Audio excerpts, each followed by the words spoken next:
Soy explorador. Encontramos el mayor secreto del gobierno de Estados Unidos dentro de una caverna. Es aterrador. Hola querida comunidad de Relatos para la Noche, espero que tengan un excelente fin de semana. Quiero hablar de algo delicado en este video. Honestamente no me importa lo que digan. Sé que no tengo muchos suscriptores, pero tengo el mayor secreto del gobierno y se los diré hoy. Si te preguntara cuántos conoces a quienes puedas llamar amigos, dirías que quizás 8 o 9. La cantidad de gente a la que de verdad le importa lo que dices es probablemente incluso menor. Yo, en cambio, tengo miles de fans que siguen cada nuevo episodio con fervor y me elogian constantemente en los comentarios. Empezó como un simple pasatiempo y supongo que todavía lo es. Sin embargo, pienso dejar mi trabajo en Target en cuanto el canal empiece a generar suficientes ingresos. Empezó con videos de bromas, animales graciosos y pasando el rato con amigos. Cualquier cosa que pensara que me haría ganar visitas. No pensé que mi gran oportunidad serían las imágenes temblorosas de Josh y yo arrastrándonos por el parque de caravanas abandonado a las afueras de nuestro pueblo. Josh, por cierto, fue el co-creador de mi canal. También era mi hermano. Pero cuanto menos se diga, mejor. Desde aquel primer contacto con el éxito, mi canal se dedicó a la exploración urbana. Josh y yo recorríamos el estado con nuestra furgoneta, invadiendo propiedades abandonadas, aunque a menudo privadas. Filmábamos en hospitales antiguos, bloques de apartamentos, escuelas, etc. Si no encontrábamos nada demasiado interesante, a veces refilmábamos algunas escenas con un giro inesperado y añadíamos un elemento sobrenatural. Aunque esta fórmula era segura, la cosa empezaba a volverse monótona.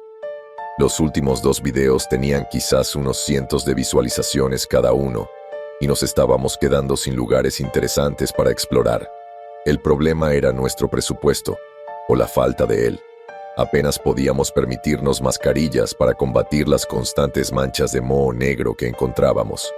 Poder viajar a algunos de los lugares más impresionantes, incluso dentro del país, parecía un sueño lejano. Por eso el correo electrónico nos pareció un regalo del cielo.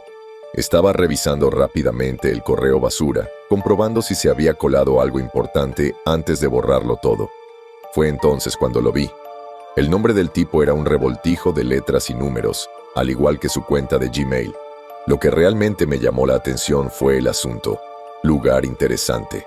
Hice clic, esperando encontrar otra sugerencia de un buen lugar para filmar, que al final resultó ser Bulgaria o algún otro país de Europa del Este.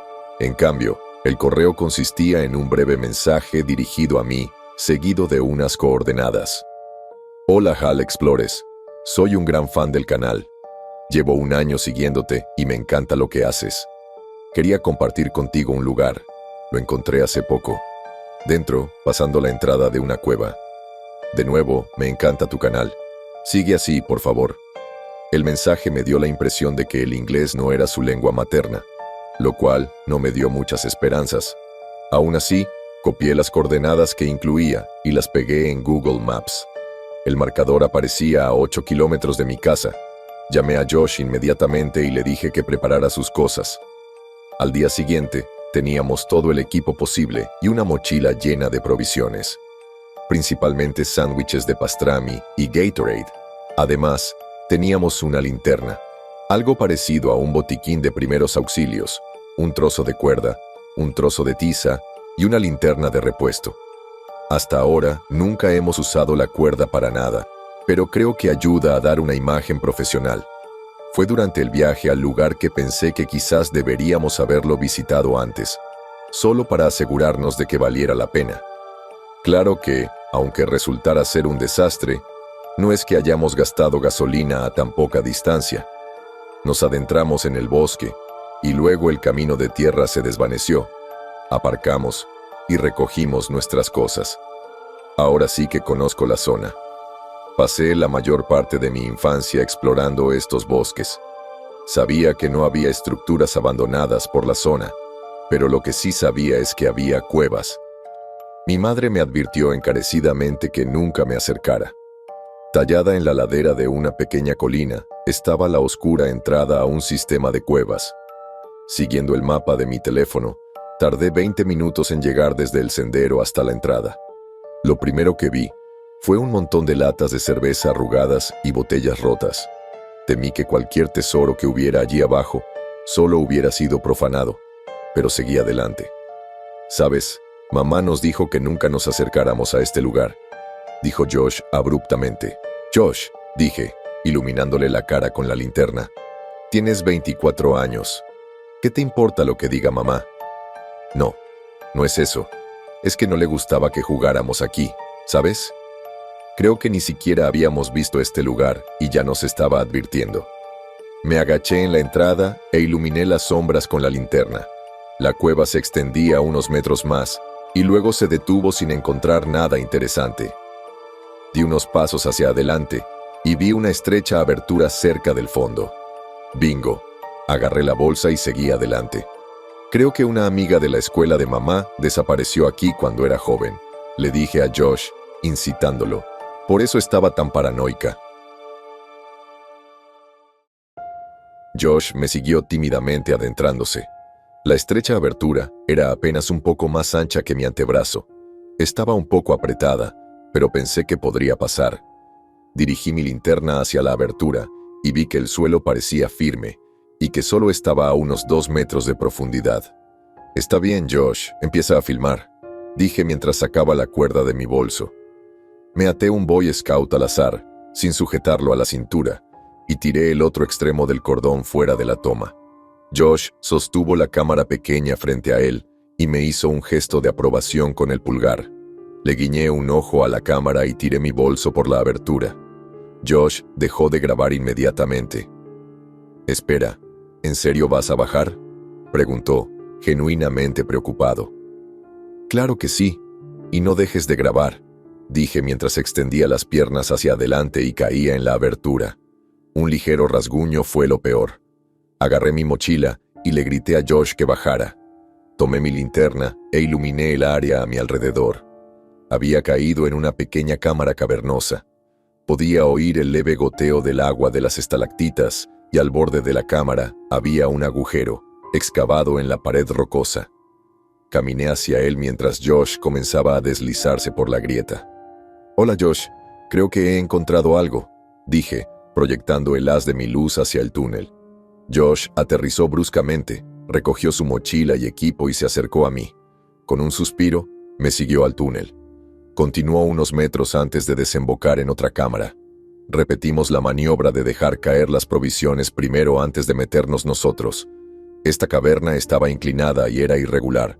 Con solo una dirección por recorrer, seguimos descendiendo. Desalentadoramente, llegamos a un callejón sin salida. Dejamos caer las bolsas de nuevo y nos miramos. «Quizás sea un fracaso», sugirió Josh. «Ah, probablemente». Aunque tenía muchas esperanzas, dije mientras tomaba un sorbo de mi botella de agua y me apoyaba contra la pared. Sentí un pinchazo en el costado. «¿Qué carajo?». «Swing», murmuré para mí mismo, dándome la vuelta. Apunté con la linterna hacia donde me había apoyado. De la pared sobresalía un pomo metálico. Miré a Josh para asegurarme de que estaba grabando y luego volví a mirar el pomo. Apenas se notaba, cubierto de óxido y sedimentos. Lo probé. Crujió y rechinó contra un mecanismo interno igualmente oxidado. Me aparté y vi cómo se abría una gran sección rectangular de la pared. Me volví hacia Josh, con una expresión de puro júbilo en el rostro mientras soltaba un discurso para el video, promocionando nuestro descubrimiento. Hablé a la cámara mientras entraba en el túnel de hormigón, inexplicablemente largo y uniforme, que se extendía al otro lado de la puerta. La puerta metálica, ya fuera a propósito o por el simple paso del tiempo, estaba cubierta de sedimentos que se fundían con las paredes de la cueva. Al entrar en el pasillo, Josh se aseguró de dejar marcas de tiza en la pared. Como en la mayoría de los edificios, nunca era demasiado difícil encontrar la salida. Este lugar, sin embargo, se perfilaba como un verdadero laberinto. No me habría sorprendido encontrarnos con un minotauro. Estaba completamente oscuro. Oscuridad absoluta salvo por los débiles haces de luz de nuestras linternas. Mi única preocupación era la calidad de la grabación mientras Josh y yo descendíamos más adentro del túnel. Serpenteaba bruscamente, de izquierda a derecha, pero nunca se dividía en más de un camino continuo. Las paredes estaban secas y grises. Salvo alguna mancha ocasional, estaban completamente vacías. Había dejado de hablar, dejando que Josh me grabara recorriendo el pasillo desde atrás. Después de unos minutos de caminata, doblamos una esquina que terminaba en otra puerta. Al llegar, me di cuenta de que era exactamente igual que la primera puerta por la que habíamos pasado, solo que sin el envejecimiento evidente. Era de metal, robusta y cubierta de una gruesa capa de polvo. Parecía que no se había movido en una década. Dejé que Josh pasara junto a mí, lo cual era difícil en el espacio tan reducido, y viera la puerta de cerca. En cuanto lo hizo, le dije que la abriera. Sin decir palabra, lo hizo. Entramos en una pequeña habitación de azulejos blancos con duchas oxidadas en las paredes. Por otra puerta idéntica, entramos en lo que parecía un vestuario. A nuestro alrededor colgaban monos y mascarillas, todas del mismo material gomoso, de un color ámbar apagado. Josh me grabó mientras descolgaba de la pared una de las mascarillas cubiertas de polvo. La sostuve frente a mi cara e hice referencia a un videojuego desconocido. Antes de salir de la habitación, volví a colgar la mascarilla. Había un viejo lema de explorador urbano: solo toma fotos, solo deja huellas. Lo seguí casi siempre. Tras la siguiente puerta de hierro había un tramo de escaleras que descendía aún más. Los escalones eran de hormigón y estaban salpicados de papeles, antes empapados y ahora completamente secos. Sostuve la linterna nivelada mientras bajábamos. La barandilla estaba oxidada y las bombillas fluorescentes del techo estaban destrozadas. Sentí el crujido de los cristales rotos bajo mis botas al acercarme al final. Las escaleras terminaban en un vestíbulo que no desentonaría en una institución médica. Salí por encima de 2 puertas dobles que yacían en el suelo, cubiertas de escombros. Al iluminar el entorno, vi que 3 pasillos diferentes partían de esta sala principal. Josh filmaba las filas de asientos viejos y destartalados, mientras yo caminaba hacia el mapa pintado en la pared del fondo. Tenía un útil recuadro naranja con la palabra «Usted está aquí», escrito junto a él. Con pintura blanca, delineaba la distribución del edificio. Si era cierto, entonces este lugar era realmente enorme. Llamé a Josh. «¿Qué encontraste?», preguntó, levantando la grabadora. «Creo que es un diagrama de este lugar», le dije, mientras mi dedo seguía los rastros del mapa. Josh amplió la imagen al ver la clave de símbolos. Dispersos por el mapa había pequeñas indicaciones. Las comparé con la clave, intentando averiguar qué habitaciones se mostraban.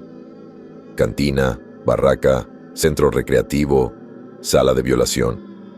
Josh grabó más mientras yo leía la lista de funciones, impresa en un laminado descolorido pegado a un portapapeles. Llegué al final y vi que estábamos en el primer piso de 9. «Mierda, este lugar es enorme», murmuré. «¿Qué crees que es esto?», preguntó Josh. Me volví hacia él, pero miré directamente a la cámara cuando respondí. «Bueno, claro que no lo sabemos, pero supongo que se trata de algún tipo de instalación nuclear. Quizás un búnker desmantelado, algo por el estilo.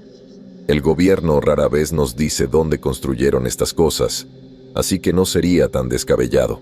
Una vez que la escena se apagó, tomé una foto del viejo mapa con mi teléfono y seguimos adelante. El lugar era una auténtica mina de oro. Era como una mezcla entre un silo de armas soviético y un antiguo hospital. Dejamos marcas en los pasillos de los libertinos para evitar perdernos en el último caso. Me sentía más seguro ahora con un mapa, pero no podíamos arriesgarnos. Cada superficie estaba cubierta de arenilla y mugre. Podía ver las partículas danzar y moverse bajo el haz de mi linterna. Mientras caminaba por estos pasillos abandonados, entrando en cada habitación sin puerta cerrada, no podía creer que nadie más hubiera pasado por allí antes. Estaba emocionado. Sentía que era el gran salto que mi canal necesitaba, y Josh lo grababa todo. La mayor parte del primer piso eran habitaciones llenas de camas apiladas. La barraca, donde los trabajadores habrían dormido y, supongo, pasado la mayor parte del tiempo. No pude evitar preguntarme qué hacían allí abajo. Me senté en el borde de una de las camas y saqué una caja cerrada con llave de debajo. Era pesada y estaba hecha de cuero macizo. Tras un rato intentándolo, me di cuenta de que no podía abrirla con fuerza bruta y la metí debajo de la cama de una patada. Al levantarme, vi que todas las camas tenían una caja cerrada con llave similar debajo. Intenté con algunas más, todas con el mismo problema. Le hice un gesto a la cámara con la cabeza encogida y salí de la habitación. Tras recorrer la primera planta unos minutos más, nos topamos con otra escalera. Le hice señas a la cámara para que me siguiera mientras me agarraba a la barandilla de madera podrida y descendía más adentrándome en las instalaciones. 2 vueltas después, las escaleras terminaban en un pasillo estrecho. Innumerables puertas, la mayoría cerradas con llave, salpicaban las paredes.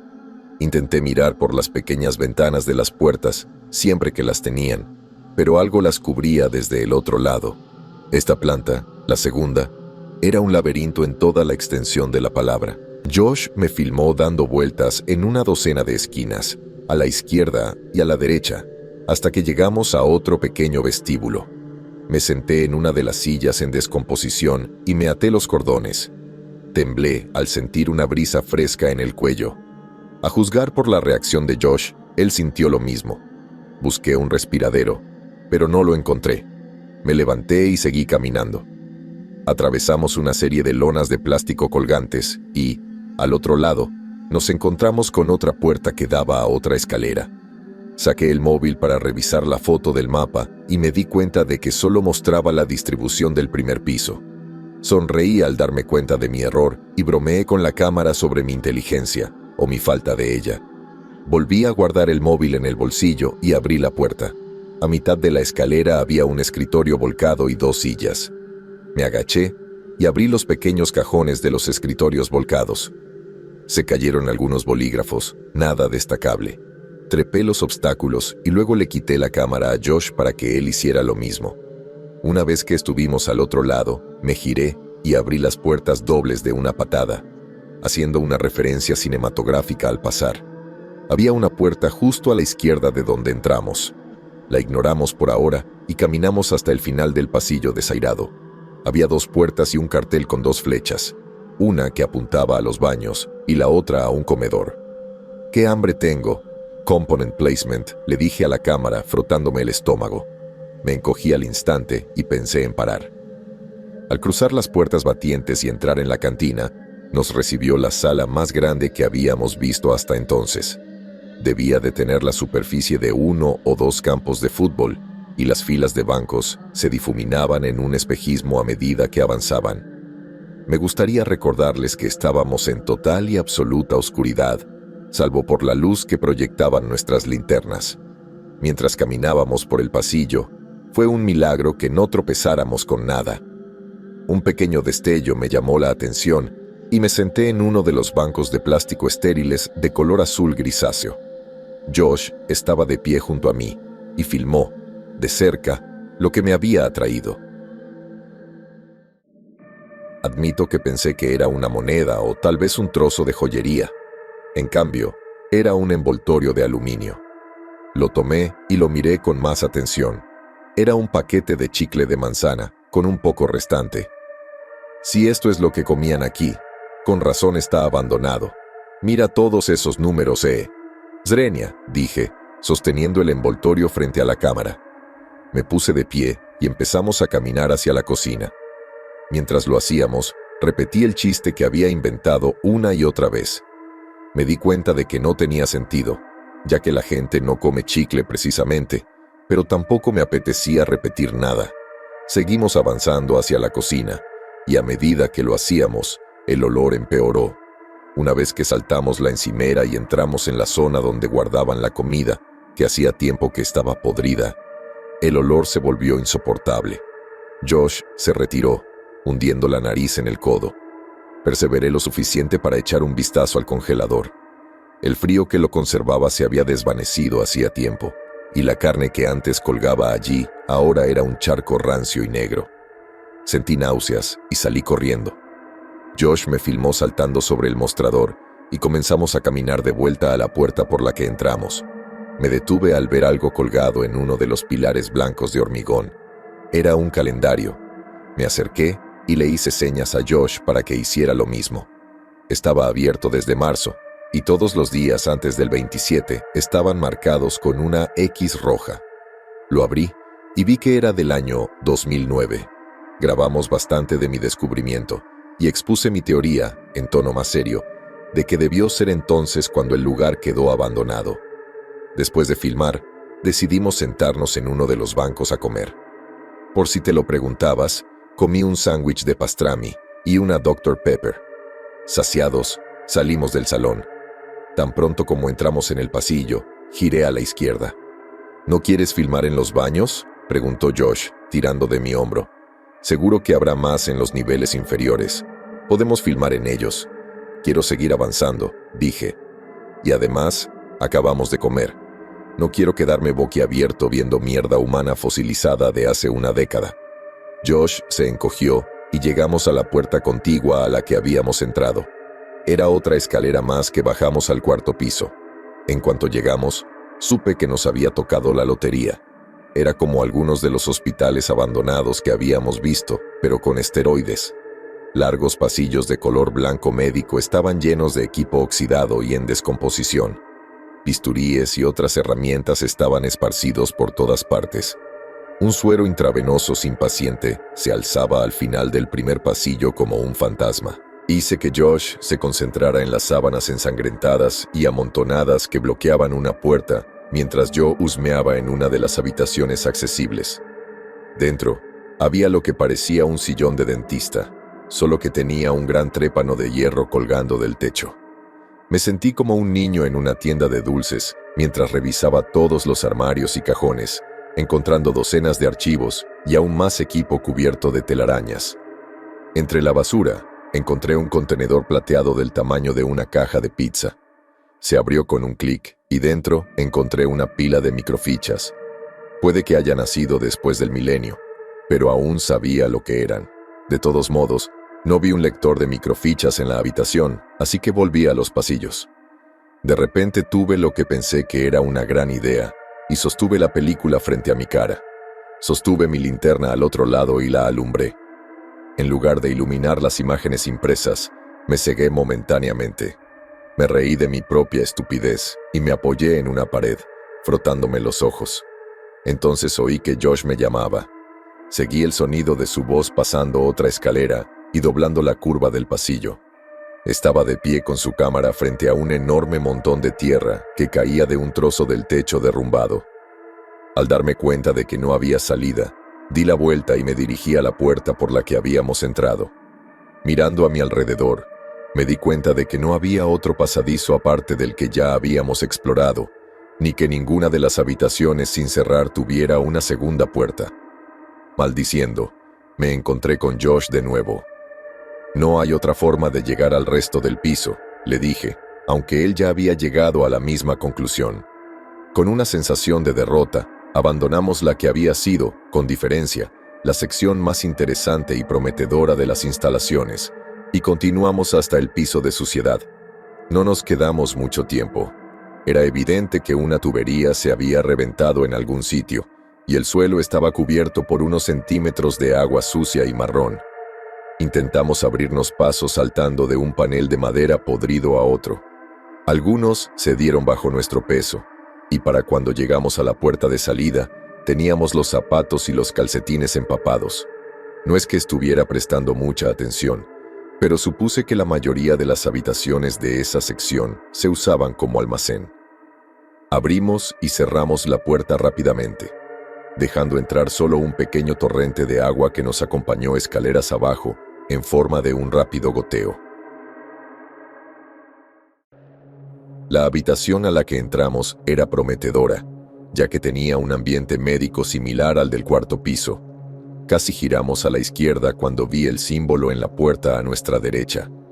Me acerqué, con mi camarógrafo pisándome los talones, y vi la silueta de un conejo, pintada de rojo.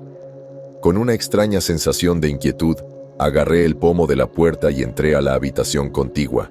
Parecía una sala de interrogatorios. Desde donde estábamos, podíamos ver a través del espejo unidireccional. Había un largo escritorio de caoba cubierto con lo que parecía un equipo de radio. Media docena de sillas giratorias nos rodeaban. Parecía la sala de control de producción de un estudio de televisión donde una vez hice prácticas. En la habitación vacía, al otro lado del espejo, había una silla. No había escritorio, solo una silla solitaria frente a nosotros. Noté que no había puerta entre esta habitación y la habitación vacía, ni ninguna puerta que diera a la habitación vacía. Salimos agachados y continuamos por la puerta izquierda. Genial. Otra vez. Era casi una copia exacta del cuarto piso, solo que, curiosamente, estaba alfombrado. La fina alfombra granate estaba cubierta de polvo y me distraía de las paredes, por lo demás blancas. Por suerte, la primera habitación a la que entré tenía justo lo que buscaba: una lupa. No era exactamente un lector de microfichas, pero supongo que no funcionaría con electricidad. Saqué la tira arrugada de imágenes de mi bolsillo y la acerqué a la lupa, entregándole mi linterna a Josh. Las imágenes eran grotescas. Tenía en la mano 98 diminutas imágenes de siamesas, cada una conectada por la cabeza. Todas las imágenes estaban tomadas desde diferentes ángulos y casi al final de las filas presentaban diversos grados de descomposición. La última imagen de la diapositiva mostraba un intento fallido de separarlas. Sentí náuseas y dejé caer la microficha. ¿Qué pasa?, preguntó Josh, tontamente, mientras pasaba furioso junto a él. Me siguió hasta el pasillo, donde me dejé caer contra la pared y me hundí lentamente en el suelo. Josh se cernía sobre mí. «Deja de grabar», dije, y lo hizo. Se sentó a mi lado y me consoló, sin saber exactamente qué me había alterado tanto. En mi interior, sabía que no eran solo las fotos. Estaba empezando a dejar que la monotonía estéril de este lugar me afectara. «¿Quieres dar la vuelta?», Zrenia preguntó Josh. «Creo que tenemos suficiente material», sonreí. «Está bien, quiero seguir». «Solo necesito un descanso», dije. Él asintió y me dio una palmadita en el hombro. Se levantó, dejando la grabadora a mi lado, y entró en una de las habitaciones. Distraídamente, comencé a acariciar la cicatriz que me quedaba en el abdomen, de la operación poco profesional que nos separó de Josh poco después de nacer. Josh salió de la habitación poco después, con una carpeta de documentos descolorida en la mano. Nunca se me dieron bien las matemáticas, ni el mundo académico en general, pero reconocí el símbolo de la carpeta como el de pi, solo que al revés. «¿Lectura interesante?», pregunté con seriedad.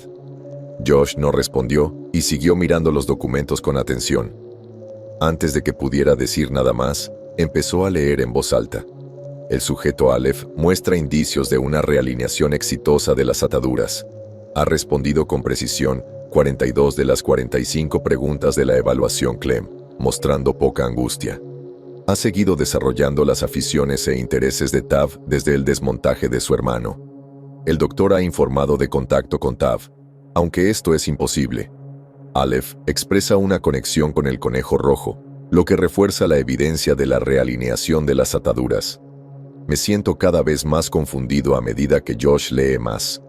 «¿Qué significa todo eso?», le pregunté finalmente. «¿Quién sabe?», respondió Josh, hojeando los documentos restantes. Lo cierra y lee el mensaje estampado en el anverso. «Propiedad del grupo Conejo Rojo», dice, y luego plantea su teoría. «Apuesto por las raras cosas del gobierno. Dios sabe qué han estado haciendo a espaldas del público». Me levanté, quitándome los copos del techo de los pantalones. Puse una mano en el hombro de Josh y lo miré a los ojos. «Dios no tiene nada que ver con esto», dije. Y luego, «De hecho, ¿te importa si lo grabamos todo de nuevo?». Después de eso, caminamos por los oscuros pasillos con una nueva inquietud. No quería admitir que tenía miedo, pero tampoco podía imaginar qué podría haber dentro de algunas de esas habitaciones. Algo más aterrador que cualquier fantasma, sin duda: la curiosidad humana. Doblamos una esquina y vimos a alguien, o al menos eso pensamos, con el corazón a mil. Al enfocarlo con las linternas, vimos que era un traje. Al mirarlo más de cerca, vimos que era de goma y estaba cubierto de correas. Parecía un traje de GIMP, Nos dimos cuenta, y colgaba del techo, con el cuello enganchado en una tira de luz rota. «Espero que no se hayan cagado encima», dije mirando a la cámara por encima del hombro. Me acerqué al traje colgado y lo empujé. Se balanceaba, crujiendo. Cuanto más me acercaba, más me abrumaba el olor a vinagre. Retrocedí y choqué con Josh, que había fijado su atención, y la de la cámara, en las marcas de quemaduras de la puerta a nuestra izquierda. La abrimos paso y bajamos al 7º piso. Lo primero que vimos fue un esqueleto. Yaciendo de cara al techo, había un esqueleto humano blanqueado, vestido con un traje gris coral. Mi hermano y yo nos asustamos de inmediato, y se me cayó la linterna. La bombilla se rompió. Josh me entregó la cámara y se acercó al supuesto cuerpo. Se arrodilló junto a él, extrañamente tranquilo, y luego se rió. «Es de plástico, no te preocupes», dijo sonriendo. «Probablemente sea un maniquí de laboratorio». Ya como camarógrafo, grabé la interacción de mi hermano con el esqueleto falso. Agarró la calavera y, con un poco de esfuerzo, la desprendió. Se levantó, citó a Shakespeare y la pateó por el pasillo. Nos reímos y bajé la cámara. Josh me iluminó mientras yo buscaba en mi bolso la linterna de repuesto. La encontré y seguimos. La primera sala en la que entramos claramente solía ser una especie de quirófano. Pasamos junto a las filas de asientos de madera, dispuestas como una pequeña zona deportiva, alrededor de una cama de hospital blanca y manchada. La habitación me dio un mal presentimiento, así que pasamos rápidamente junto a la cama y salimos por la puerta del otro lado. Entramos en otra sala idéntica. Al iluminar con la linterna, vi una vieja silla de ruedas y un cruce en T al final del pasillo, y al otro lado, una puerta con la misma silueta roja de un conejo. Caminamos hacia la puerta del conejo, que, por desgracia, estaba cerrada. Apartando trozos de hormigón de un puntapié, nos giramos para caminar por el pasillo. Iluminamos el lugar con luz artificial y, para nuestro horror, vimos que la silla de ruedas había desaparecido. «¿Qué cojones?», logró Josh. Admitió que él fue el primero en notarlo. «¿Qué?», pregunté preocupado. «¿Qué pasa? ¿No había una silla de ruedas allí hace un segundo?», señaló. Me quedé quieto un momento, dándole vueltas a su pregunta. Enseguida me di cuenta de que tenía razón. En contra de nuestro buen juicio, nos acercamos tímidamente al final del pasillo. Josh me filmó arrastrándome por el cruce, y fue entonces cuando lo vi. A pocos metros del pasillo estaba la silla de ruedas. Miré a la cámara mientras me acercaba sigilosamente. Estaba oxidada sin posibilidad de reparación, y las ruedas parecían deformadas. Di un paso adelante y vi lo que yacía sobre el asiento. Me resulta difícil de describir. Estaba cubierto de un material similar al traje que habíamos visto colgado en el suelo, solo que no tenía tirantes. Ni costuras, de hecho. Era solo una caja negra con una extraña esfera encima. La esfera tenía lo que parecía un embudo metálico incrustado en la parte delantera, solo que el tubo era chato, de apenas 2 centímetros de largo. Colgaba de ella un pequeño trozo de cuerda. Lo tomé con la mano e intenté arrancarlo, pero seguía saliendo. Me sentí como un niño intentando sacar un hilo suelto de su cardigan, solo para desenredarlo por completo. La cuerda que estaba sacando estaba manchada de negro y húmeda. Josh se acercó y se paró a mi lado, grabando lo que pasaba. De repente, retiró la cámara y se quedó sin aliento. Miré a mi alrededor, sin saber qué le había pasado.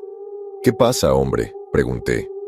Eso es, tartamudeó, señalando la cosa desplomada en la silla de ruedas. Un torso. Ante eso, volví a mirar el objeto desplomado y lo observé. Admito que entendía a qué se refería. Parecía una persona sin brazos ni piernas, pero era imposible. Josh estaba a punto de hablar de nuevo cuando, de repente, sentí un dolor insoportable que me recorrió la frente y luego todo el cráneo. Caí contra una pared cercana, con una tubería expuesta clavándose en mi espalda, pero ese dolor no era nada comparado con el zumbido en mi cerebro. Apreté los dientes con tanta fuerza que pensé que se me romperían y miré a mi hermano por detrás de las manos, que me arañaban la cara. Por su reacción, supe que sentía lo mismo. Dejé caer la linterna al suelo, y su luz iluminó a Josh. No podía ver su luz, ni la cosa en la silla de ruedas, que ahora estaba sumida en la oscuridad. El dolor alcanzó un punto tan insoportable que pensé en suicidarme por un instante. Y luego, tan rápido como apareció, desapareció. Me tambaleé hasta Josh y lo ayudé a ponerse de pie. Se abrazaron, todavía temblando y sudando, con lágrimas en los ojos. Mientras empezábamos a recomponernos, oímos una voz, no de ningún lugar a nuestro alrededor, sino de lo más profundo de nuestras mentes. Mi nombre es Dagas. Tomé mi linterna y miré a mi alrededor. Su luz iluminó la figura sentada en la silla de ruedas. De repente, parecía mucho más humana. ¿Has visto a Ansus? Una pequeña voz resonó en mi mente otra vez. ¿Qué? Susurró Josh. Me di cuenta de que él también lo oía. De repente, la silla de ruedas rodó hacia adelante, como si la empujara una enfermera invisible. Ansus. La voz se repitió a medida que la silla de ruedas se acercaba. Ahora estaba seguro de que esa cosa era su origen. Los nombres Ansus y Dagas se repetían en mi mente. Me resultaban extrañamente familiares. Metí la mano en el bolsillo y saqué la microficha, ahora arrugada. En la penumbra, vi lo que estaba escrito con bolígrafo negro justo encima de las filas de imágenes. Hermanos Ansus y Dagas. Prepostoperatorio. Miré la cosa en la silla de ruedas y me di cuenta de que, efectivamente, era humana. Extendí el brazo y le entregué la microficha. Empezó a flotar de mi mano y a flotar frente a Dagas. Giró lentamente y luego cayó al suelo, liberada de su agarre mental. Como estaba completamente cubierto, no me imaginé la furia que montó al ver las fotos. Solo me di cuenta cuando Josh cayó de rodillas. Observé aterrorizado cómo Josh, con lágrimas en los ojos, agarraba un gran trozo de hormigón que se había desprendido de las paredes. Le rogó y le suplicó a Dagas, mientras levantaba el bloque por encima de su cabeza y lo hacía caer con estrépito. Me di cuenta de lo que estaba pasando y me dejé caer al lado de mi hermano. Lo rodeé con mis brazos, intentando que se detuviera, pero se movían con una fuerza que no era la suya. Los músculos crujieron y las venas estallaron mientras seguía clavándose el bloque de piedra en la cabeza, una y otra vez. Caí hacia atrás y observé cómo la cabeza de Josh se convertía en papilla. Era imposible que siguiera vivo, pero sus brazos seguían moviéndose. Seguían moliendo su propio cráneo hasta convertirlo en pulpa fina. Finalmente, bajó el ahora rojo trozo de hormigón. Volvió a colocar los brazos a los costados y no volvió a moverse. En cuanto oí el crujido de la silla de ruedas acercándose, salí disparado. Gritando, la linterna que llevaba en la mano rebotaba mientras corría. Esto distorsionó mi visión, y probablemente por eso no vi la malla de tuberías y plástico que tenía delante. Corrí directamente hacia ella y se dio bajo mis pies. Me precipité por el agujero y caí contra la dura roca del 8º piso. Aterricé sobre el brazo y la linterna. Ambos estaban rotos. En completa oscuridad, me puse de pie. Me agarré el brazo destrozado y avancé cojeando, aún satisfecho de haberme alejado de Dagas. Choqué contra una pared y me di cuenta de que debía calmarme y tener cuidado. Las siguientes 4 horas, según mi cálculo, las pasé arrastrándome por el 8º piso en total oscuridad. Palpaba las paredes, buscando una puerta que condujera a unas escaleras. No tuve suerte, aunque tenía las manos cortadas de tanto arrastrarlas contra el entorno descuidado. Tras otra hora de vagar desesperanzado, lo vi. Un pequeño punto rojo, justo delante de mí. Con cautela, puse un pie delante del otro y me dirigí hacia él. Me agaché y extendí la mano. Mi mano tocó la cámara de Josh, que aún estaba mojado con su sangre. Retrocedí al comprender su significado. La había dejado donde estaba, junto al cuerpo de mi hermano. ¿Cómo había acabado allí abajo? Todas las posibilidades me dieron escalofríos. Aún así, por necesidad, cogí la videocámara. Tras algunos toqueteos, conseguí activar el modo de visión nocturna. La acerqué a mi ojo y miré a mi alrededor. Las paredes estaban cubiertas de pinturas de conejos rojos. A mi alrededor formaban un extraño mural. Llevaba horas caminando entre ellos. El suelo estaba cubierto de trozos de tela y muebles rotos, lo que me había mantenido en un estado de equilibrio inestable desde que caí allí. Me arrastré sobre ellos mientras seguía buscando la puerta de la escalera. Ahora en un mundo de verde artificial y granulado. El siguiente pasillo que entré terminaba en una silla de ruedas. Entrecerré los ojos y vi que avanzaba. Era Dagas. Me giré e intenté correr, pero mi cuerpo exhausto no me lo permitió. Giré a la izquierda, luego a la derecha, cojeando por un pasillo que creía no haber recorrido antes. Me di cuenta demasiado tarde de que si la puerta al final del pasillo estaba cerrada, estaba en un callejón sin salida. Me giré y vi a Dagas rodando por el borde del pasillo, acorralándome. Retrocedí contra la puerta y giré el pomo. Giró y me recibió el 9º piso. Cientos, quizá miles, de cuerpos esqueléticos se alineaban en el suelo. En realidad, no había un 9º piso. Todas las instalaciones habían sido arrancadas, salvo los primeros escalones de la escalera, creando una gigantesca caverna de muerte. Era como contemplar el abismo más profundo del infierno. Con el puño cerrado, me moví para mirar a Dagas. Estaba justo frente a mí. La cuerda de su hocico empezó a elevarse. No quería correr la misma suerte que Josh. Retrocedí un paso. Lo último que recordaba de ese día era haber caído. Desperté muchísimo tiempo después. Tardé un rato en darme cuenta de que estaba tumbado en el césped, entre latas de cerveza esparcidas. Estaba en medio del bosque, justo a la entrada de la cueva. Amanecía, era poco después del mediodía. Caminé y no paré hasta llegar al camino. Había estado ausente 17 días. Durante ese tiempo, Josh y yo fuimos reportados como desaparecidos. La policía realizó una búsqueda, pero no encontró nada. El día antes de mi llegada, la cancelaron. Mi familia estaba encantada de tenerme de vuelta, pero el dolor de perder a Josh era inconmensurable. Les conté a la policía lo sucedido lo mejor que pude. No sé cuánto creyeron de mi historia, pero me llevaron con ellos para encontrar la puerta en el fondo de las cuevas. Nunca lo hicieron. Después de eso, mi historia quedó prácticamente desacreditada. Fue entonces cuando empecé a soñar con un conejo rojo. Bailaba a mi alrededor en un prado e intentaba guiarme hacia el bosque. Nunca lo seguí. Una semana después, por fin encontré tiempo para mí. Me desplomé en la cama de mi habitación de la infancia, ya que me he estado quedando con mis padres desde que regresé. Después de una siesta, me incorporé y me di cuenta de que no había abierto la bolsa que había traído. La agarré, la abrí y vacié su contenido. Había algunas cosas que habíamos traído. Por desgracia, mi cámara nunca apareció. Una última cosa se cayó al sacudirla de nuevo. Un documento. Me di cuenta de que Josh debió haberlo metido ahí y no vivió lo suficiente para decírmelo. Me senté y, durante las últimas horas, lo leí entero. El gobierno de Estados Unidos autorizó todo esto. Han estado experimentando con víctimas de craniópagos.